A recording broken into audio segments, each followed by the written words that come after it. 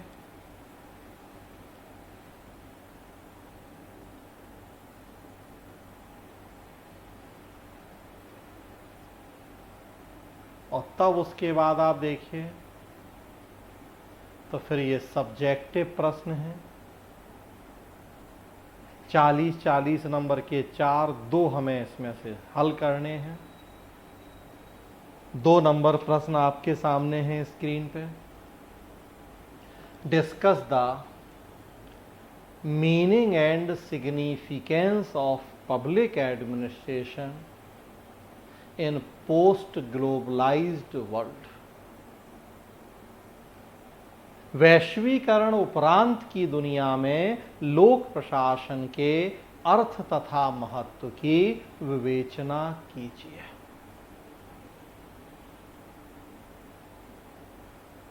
तो सिलेबस में आप देख रहे हैं टॉपिक है लोक प्रशासन का अर्थ, क्षेत्र और महत्व। अर्थ और महत्व के संदर्भ में प्रश्न पूछा गया है। लेकिन आप देखिए वैश्वीकरण मतलब ग्लोबलाइजेशन के कॉन्टेक्स्ट में क्या अर्थ और महत्व है लोक प्रशासन का, यह पूछा गया है। यहां वास्तव में फिर मैं देख रहा हूं कि यहां प्रश्न में डेप्थ है। यहां हल्के में लेने की जरूरत नहीं है इस सेक्शन, इस सब्जेक्ट को, और या इसके आधार पे मैं कह सकता हूं कि जो आपके जीएस के बाकी पेपर, बाकी सेक्शन और सब्जेक्ट हैं, हल्के में नहीं लिया जा सकता। हम ये सोचें अरे जीएस है, बहुत सतही चीजें पूछ ली जाएंगी, तो ऐसा भी नहीं है। लोक प्रशासन का अर्थ और महत्व है, लेकिन ट्रेडिशनल नहीं, जो आज वर्तमान समय में जो एलपीजी की नीतियों के संदर्भ में अर्थ और महत्व है वो। तो हम जब पढ़ेंगे चीजें तो हम इसी तरीके से ये टॉपिक पढ़ेंगे कि हम 2 पार्ट में डिवाइड करेंगे। जितने हम 12 यूनिट हैं, हर टॉपिक में हम देखेंगे जहां जितनी जरूरत है, और हम इसी तरीके से पढ़ेंगे कि बिफोर एलपीजी क्या स्थिति थी और आफ्टर एलपीजी क्या स्थिति है। लोक प्रशासन का अर्थ हो, लोक प्रशासन का महत्व हो, तो बिफोर एलपीजी लोक प्रशासन का अर्थ क्या हुआ करता था और आफ्टर एलपीजी लोक प्रशासन का क्या अर्थ है। इसी रूप में पढ़ा जाएगा लोक प्रशासन का अर्थ। लोक प्रशासन का परंपरागत अर्थ होता था जनता के हित में किए गए सरकारी कार्यों का प्रशासन। आजकल आफ्टर एलपीजी अब हम सरकारी नहीं बल्कि सार्वजनिक कार्यों के प्रशासन को लोक प्रशासन कहते हैं।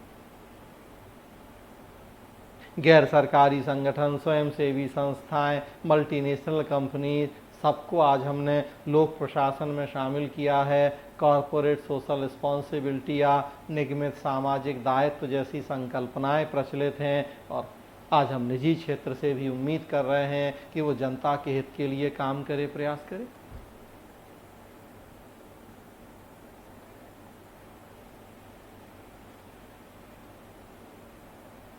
तो जो पहले अर्थ था लोक प्रशासन का बिफोर एलपीजी और जो अब अर्थ हो गया आफ्टर एलपीजी, उनमें कुछ चेंज हुआ है। स्पेशली यहाँ प्रश्न में है कि वैश्वीकरण के संदर्भ में अर्थ। तो हम थोड़ा सा परंपरागत अर्थ की चर्चा करेंगे, लेकिन केवल परंपरागत की चर्चा से काम नहीं होगा। हमें जो रिसेंट डेवलपमेंट है, आधुनिक अर्थ है लोक प्रशासन का। 3rd मिन्नोब्रुक कॉन्फ्रेंस हुई थी अमेरिका 2008 में, वहाँ लोक प्रशासन की एक नई परिभाषा दी गई। तो वो नया अर्थ क्या है हमें वो भी जानना होगा। उसी तरीके से लोक प्रशासन का महत्व। परंपरागत तौर पे लोक प्रशासन का महत्व क्या था? परंपरागत तौर मतलब बिफोर एलपीजी, लिबरलाइजेशन, प्राइवेटाइजेशन और ग्लोबलाइजेशन की जब नीतियां आई 80s 90s में, उसके पहले लोक प्रशासन का महत्व या सिग्निफिकेंस क्या था, और अब जबकि एलपीजी की नीतियां आ गई हैं, हम निजी कंपनियों की भूमिका बढ़ा रहे हैं, roll back of the state या सरकार के आकार में कमी कर रहे हैं, डी ब्यूरोक्रेटाइजेशन या गैर नौकरशाहीकरण पे बल दे रहे हैं, तो तब लोक प्रशासन की भूमिका क्या हो कितनी।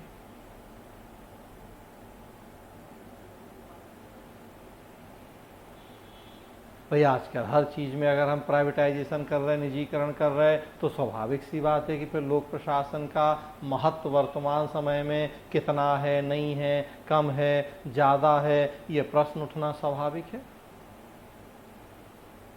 तो फिर देखिए लिखा है कि वैश्वीकरण के संदर्भ में महत्व की बात करनी है। तो एक तो इन जनरल ओवरऑल हो गया लोक प्रशासन का महत्व, कि हम कहते हैं सभ्यता से लेकर आज तक चल रहा है लोक प्रशासन, या व्यक्ति के जीवन में बॉम्ब टू टॉम्ब पालने से लेकर चिता तक लोक प्रशासन की भूमिका ठीक है। आज के संदर्भ में बात कीजिए कि वर्तमान समय में लोक प्रशासन का महत्व कितना है, जबकि हम निजी कंपनियों की और बाजार की भूमिका को बड़े पैमाने पर बढ़ा रहे हैं, तब लोक प्रशासन का महत्व कितना है।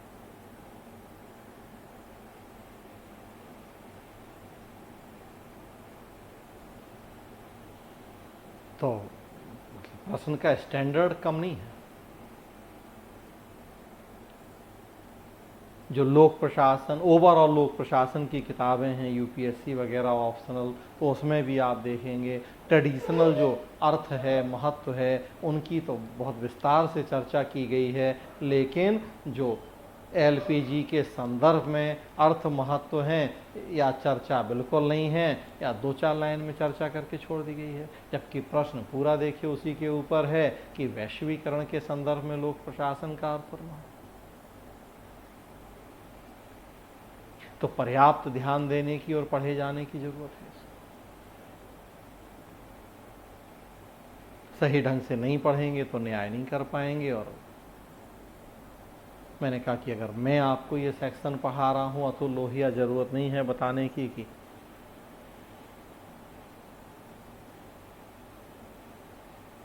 हिंदी मीडियम में लोक प्रशासन में एक सबसे बड़ा नाम सिविल सेवा परीक्षा की तैयारी के लिए है।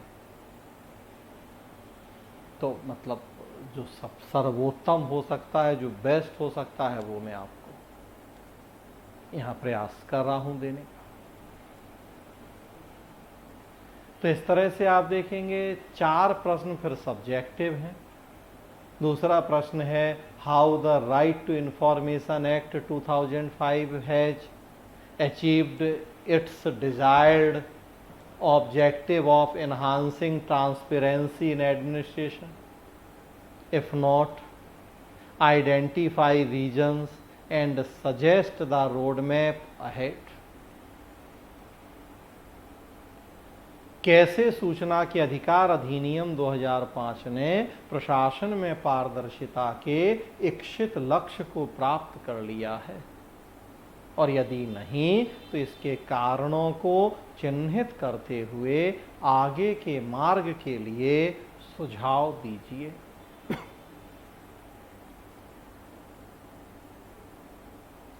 12 अक्टूबर 2005 से लागू है हमारे देश में राइट टू इंफॉर्मेशन या सूचना का अधिकार कानून। क्या प्रोविज़न है, कितना सफल हुआ है, नहीं हुआ है हमारे देश में, क्या कमियां हैं, कैसे सुधारा जाए, वो सबके ऊपर प्रश्न है। अगला आप देखिए write notes on the following, निम्न पर टिप्पणियां लिखिए। तो एक है composition and role of finance commission, वित्त आयोग का गठन भूमिका। दूसरा role of chief secretary in state administration, राज्य प्रशासन में मुख्य सचिव की भूमिका। और लास्ट आप देख रहे हैं discuss critically the organisation and working of disaster management machinery in India, Bharat में आपदा प्रबंधन तंत्र के संगठन तथा कार्यकरण का आलोचनात्मक विवेचन कीजिए। तो चीजें सारी जो सिलेबस है उसके अंदर की हैं, हाँ, लेकिन पर्याप्त ज्ञान और समझ की अपेक्षा करती हैं आपसे। डेप्थ नॉलेज होनी चाहिए। जीएस है सबके लिए, लेकिन कंपलसरी है, बहुत हल्के में आप नहीं ले सकते हैं। अच्छे से सीरियसली तैयारी कर लेंगे सेक्शन की तो मैंने कहा 100 में से जितने मैक्सिमम नंबर मिल सकते हैं आपको मिलेंगे। मैं मान के चल रहा हूँ कि 75 से 80 नंबर तो कम से कम आपको मिलने ही चाहिए 100 में से। 20 में से 20 पूरे और बचे हुए 80 सब्जेक्टिव में भी मैक्सिमम नंबर। तो फ्रेंड्स, पूरा सिलेबस आपने देखा, संक्षेप में पूरा पैटर्न मैंने आपको बताया झारखंड पीसीएस का। फिर जिस सेक्शन की हम आपसे बात करने जा रहे हैं, public administration and good governance, उसका सिलेबस देखा आपने क्या। और फिर जो एक अब तक एग्ज़ाम हुआ है, किस तरीके के प्रश्न पूछे गए हैं, क्या पैटर्न, और मैंने साथ ही में ये भी आपको संक्षेप में कोशिश की बताने की कि कैसे आंसर लिखना है। तो 2 नंबर प्रश्न भी मैंने इसीलिए डिस्कस कर दिया, 3-4 ऑब्जेक्टिव प्रश्न भी आपको थोड़ा चर्चा करके बता दिया। तो आज की क्लास यहीं रोकेंगे हम, कल से आगे बढ़ाएंगे। तो अब अकॉर्डिंग टू सिलेबस हम आपसे पूरा ये सिलेबस डिस्कस करेंगे। जैसा मैंने कहा कि कोई अब तक मार्केट में इस सिलेबस के अकॉर्डिंग किताब नहीं है। वैसे तो यूपीएससी, यूपीपीसीएस, बीपीएससी में ऑप्शनल के रूप में है पब्लिक एडमिनिस्ट्रेशन, बहुत सारी किताबें आती हैं बीएल फड़िया, सुरेंद्र कटारिया की। आप चाहें तो उनको देख सकते हैं, सिलेबस के अकॉर्डिंग आप उसमें से निकाल सकते हैं चीज़ें। अदरवाइज क्लास तो हम यहाँ पूरी कर ही रहे हैं और मैंने कहा कि निकट भविष्य में मेरा प्रयास होगा कि इस सिलेबस के अकॉर्डिंग आपको एक अच्छा सा नोट्स भी मैं उपलब्ध करवा पाऊँ। तो आज की क्लास में इतना ही, मिलेंगे आगे कल अगली क्लास। पहला टॉपिक पढ़ेंगे लोक प्रशासन का अर्थ, क्षेत्र, महत्व, तो एक एक करके शुरू करेंगे। धन्यवाद।